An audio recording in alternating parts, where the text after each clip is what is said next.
rig rundown, seeing as you asked. Duesenberg, Caribou, and then we go into preamp, which is always on, and the drive pedals, blah, blah, blah. Delay pedal. That's the fun guy that does all the weird sounds. And this thing's huge, but all it really does is just connects all these things together. That's spring reverb, which is basically off the entire time. And that runs into my amps here.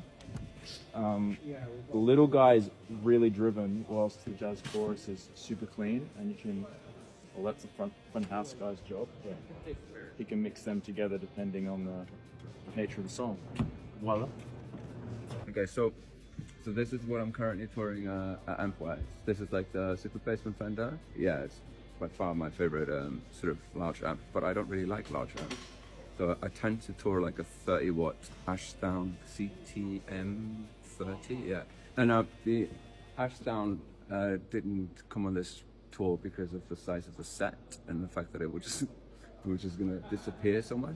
And that's not even plugged in. It's just here for decoration. This is the most important thing in the rig. This is a tiny little hum destroyer, which doesn't work.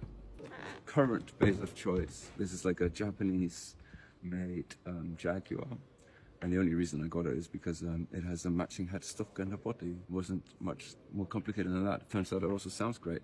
It's very angry, very noisy, very loud. It's missing a button. I don't know what that button should have done, so I don't know what I'm missing. I ran into this thing, which is something that I got like 2 hours ago. I used to have a Sansamp, and I just got bored of it.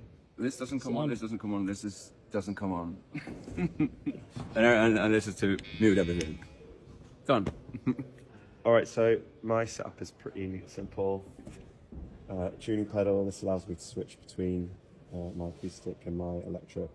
This is the Bit Commander for the horrible acoustic sound in Handsome, and then the overdrive that's very rarely used as well. I'm mostly just going in clean through the amp.